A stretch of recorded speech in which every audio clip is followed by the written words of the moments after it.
Good day everyone. देखिए last video में हम लोगों ने देखा कि रिवोल्ट ऑफ 1857 शुरू क्यों हुआ, कैसे शुरू हुआ और कैसे एक स्मॉल बैंड ऑफ सिपाहीज ने मेरठ में एक म्यूटिनी शुरू की। उन्होंने दिल्ली की तरफ मार्च करना शुरू किया और दिल्ली जैसे ही वो पहुंचे वहां के लोकल सिपाहियों ने भी उनको ज्वाइन किया और इन सब लोगों ने मिलकर बहादुर शाह जो कि लास्ट मुगल एम्पायर थे उनको अपना लीडर बनाया। और जैसे ही इन लोगों ने बहादुर शाह को अपना लीडर बनाया तो एक छोटी सी म्यूटिनी एक रिवोल्ट में कन्वर्ट हो गई। और हम लोगों ने ये भी देखा कि कौन कौन ऐसे लोग थे जो इंडिया के डिफरेंट रीजन्स में लोगों को लीड कर रहे थे against the British in the revolt of 1857।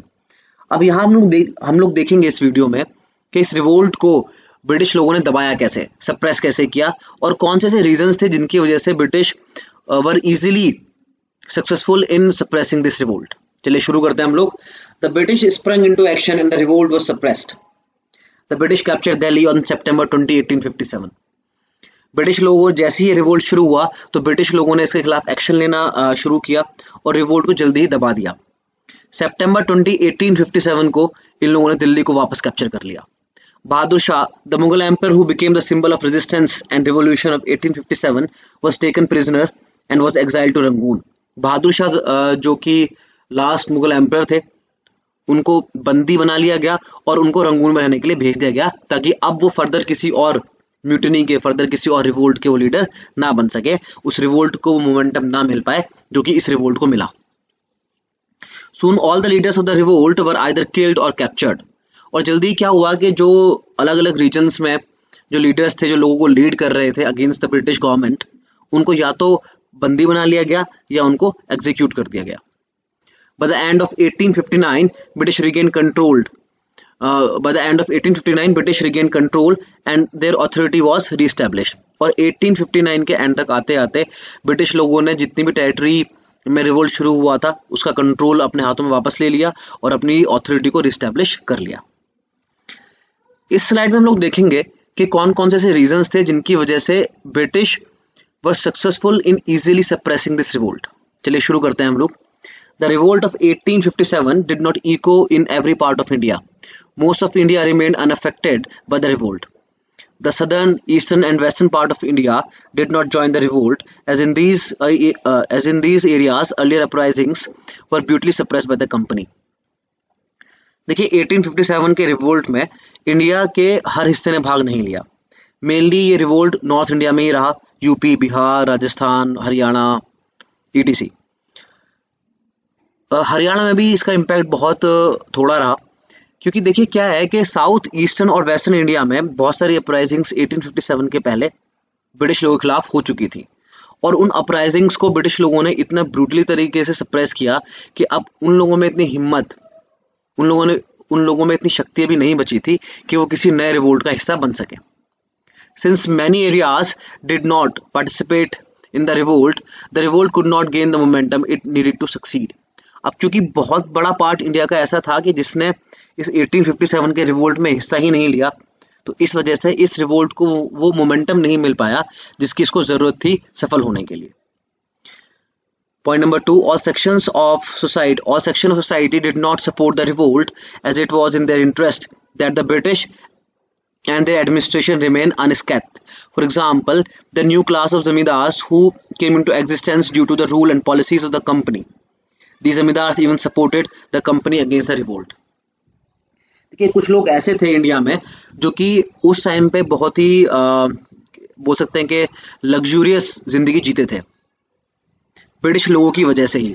जैसे एग्जाम्पल के लिए हम लोग ले लें जमींदार लोग। जमींदार लोग क्या करते थे कि वो कंपनी के एजेंट की तरह काम करते थे, यानी खेतों पे किसान लोग क्या करते थे, मेहनत करते थे, काम करते थे और इन किसानों से टैक्स लेने का काम कंपनी ने जमींदार लोगों को दिया हुआ था। बदले में जो टैक्स जमींदार लोग किसानों से लेते थे उसका एक हिस्सा जमींदार लोग अपने पास रखते थे जिसकी वजह से वो लोग अच्छी खासी जिंदगी जीते थे। अब इन जमींदार लोगों को ये डर था कि कंपनी अगर यहाँ से चली गई तो शायद उनको बहुत बड़ा नुकसान हो, इसलिए वो चाहते थे कि कंपनी भारत में बनी रहे और इन लोगों ने कंपनी का साथ दिया। तो ये भी एक बहुत बड़ा रीजन रहा जिसकी वजह से जो रिवोल्ट ऑफ 1857 है वो सक्सेसफुल नहीं हो पाया। चलिए point number 3, the educated section of society looked upon the revolt as the last stand of feudal order against modernity. जो पढ़ा लिखा तबका था इंडियन सोसाइटी का, उन लोगों को लगता था कि राजतंत्र का मॉडर्निटी के खिलाफ लास्ट स्टैंड है इंडिया में। दे fear that if the company lost, Indian society will again arrange itself in the old structure of feudal order and the opportunity of moving ahead with times would be lost। देखिए उस time पे क्या था कि पढ़े लिखे समाज को, जो इंडिया का जो पढ़ा लिखा हिस्सा था, जो पढ़े लिखे लोग थे, उनको एक बात पता थी कि इंडिया का जो राजतंत्र है, जो सालों से इंडिया में जो राजतंत्र चला आ रहा था, वो एक ऐसा स्ट्रक्चर था जो कि अगर देखा जाए तो ब्रिटेन में और फ्रांस में जिस तरह की गवर्नमेंट उस टाइम पे प्रेजेंट थी, उसके कंपैरिजन में बहुत पुराना था और बहुत ही ऐसा एक सिस्टम था कि जिसके अंदर लोगों का शोषण बहुत होता था। तो चाहते थे कि अब जब कंपनी यहाँ आ गई है, जब ब्रिटेन ने यहाँ राज करना शुरू कर दिया है, इनडायरेक्टली या डायरेक्टली जैसे भी आप लोग माने, तो लोग चाहते थे कि जैसी गवर्नमेंट ब्रिटेन में है या फ्रांस में है, अब वैसी ही गवर्नमेंट इंडिया में भी बने। एक modern system of governance India में भी शुरू हो जाए। और उन लोगों को ये लगता था कि अगर कंपनी यहाँ हार गई तो वो सब चीज़ें पॉसिबल नहीं हो पाएंगी, हम समय के साथ आगे नहीं बढ़ पाएंगे। The educated section of India wanted a society based on modern values and saw the company as a harbinger of new age. तो हमारे पढ़े लिखे लोगों को ये लगता था कि जो कंपनी है वो हो सकता है कि वो सारी की सारी मॉडर्न चीज़ें जो उनके देशों में है, फिलहाल ब्रिटेन में है, फ्रांस में है, वो इनको यहाँ इंस्टॉल करने में सक्सेसफुल रहे और हमारी हेल्प करें। एक नई सोसाइटी का स्ट्रक्चर बने जो कि मॉडर्न वैल्यूज़ के ऊपर बेस्ड हो। तो इसकी वजह से उन्होंने रिवोल्ट ऑफ 1857 को सपोर्ट नहीं किया and they wanted that the British should remain in India for a long time. Poor arms and equipment was another major drawback and that the revolutionary had. दूसरा एक बहुत बड़ा रीज़न ये भी रहा कि जो हमारे सिपाही थे उनके पास थे तीर और तलवार, उनके पास कोई मॉडर्न वेपन्स नहीं थे। मॉडर्न वेपन्स थोड़े बहुत थे तो उनके पास एम्यूनिशन नहीं था, जिसकी वजह से ये एक बहुत बड़ा फैक्टर रहा जिसकी वजह से हम लोग हारे। While the company had all the ammunition weapons at its disposal, the Indian soldiers fought with swords and spears mainly. They had no means to communicate with the people of other areas and cooperate while the company had telegraph। देखिए एक और बहुत बड़ा reason ये रहा कि जो हमारे लोग थे जो वेरियस रीजन्स में लोगों को लीड कर रहे थे अगेंस्ट द ब्रिटिश कंपनी, उनके पास आपस में कोऑर्डिनेट करने के लिए और कम्युनिकेट करने के लिए कोई भी जरिया नहीं था, कोई भी साधन नहीं था, जबकि कंपनी के पास एक बहुत अच्छा सिस्टम था आपस में कम्युनिकेट करने के लिए। और उस टाइम पर देखा जाए तो इंडिया में उन लोगों ने एक ऐसा सिस्टम बना ही लिया था कि वो आसानी से आपस में कम्युनिकेट कर पाए। तो ये हमारा बहुत बड़ा ड्रॉबैक रहा जिसकी वजह से हम लोग 1857 के रिवोल्ट में हारे। There are a lot of reasons for the failure of revolt of 1857, but was this revolt a complete failure or we gained something from it too? इस पॉइंट में हम लोग ये कहना चाह रहे हैं कि देखिए 1857 के रिवोल्ट के फेल होने के पीछे बहुत सारे रीजंस थे, लेकिन 1857 के रिवोल्ट में जब लोगों ने हिस्सा लिया तो क्या ये कंप्लीट फेलियर था? क्या सप्रेशन के बाद हमको कोई फायदा हुआ ही नहीं, या इससे भी हम लोगों ने कुछ पाया ही पाया? What changes was brought in the administration and the governance of India after 1857 to avoid any such revolt from happening in the future? और ऐसे क्या क्या बदलाव ब्रिटिश गवर्नमेंट ने और ब्रिटिश कंपनी ने किए जिसकी वजह से आगे चल के कोई और ऐसा रिवोल्ट अपने आप को रिपीट ना कर पाए? चलिए वो हम देखेंगे अगली स्लाइड में। Aftermath of the revolt of 1857. Till the revolt, India was governed by the company under a governor general. In 1857, everything changed. The government of Bengal, the government of Britain realized that same policies of governance could no longer serve the interests of Great Britain. So in 1858, the British Parliament passed an act for the better government of India. देखिए 1857 तक क्या था कि British लोगों की policies अलग थी और उनका एडमिनिस्ट्रेशन सिर्फ इस चीज़ के ऊपर चलता था कि कैसे अपने किंगडम को इंडिया में बढ़ाया जाए, कैसे अपने प्रॉफिट्स को मैक्सिमाइज किया जाए, और ये सारा का सारा सिस्टम एक गवर्नर जनरल के अंदर चलता था।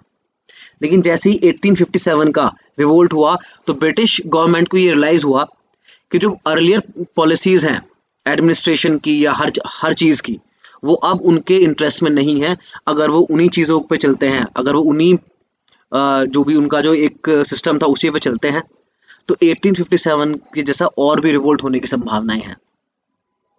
तो ये चाहते नहीं थे, तो उन्होंने क्या किया कि 1858 में ब्रिटिश पार्लियामेंट ने एक एक्ट पास किया for the better government of India. The act made queen Victoria sovereign of the British India and provided for the appointment of a Secretary of State for India.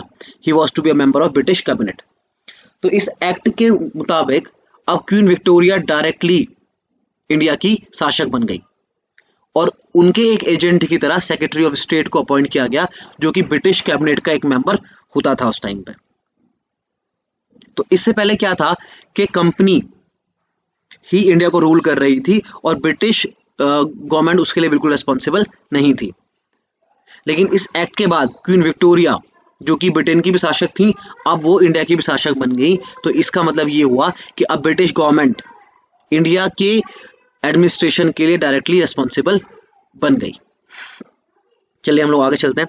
Lord Canning at a durbar at Allahabad in 1858 announced the assumption of government of India by the sovereign of Great Britain. और इस चीज़ का announcement, यानी कि भाई अब India की जो शासक हैं वो क्वीन विक्टोरिया हैं, लॉर्ड कैनिंग ने इलाहाबाद में 1858 में किया। और ये एक इंपॉर्टेंट क्वेश्चन बन सकता है किसी भी एग्जामिनेशन के पॉइंट ऑफ व्यू से। चलिए आगे चलते हैं। और in the same year the title of governor general was change to viceroy of India.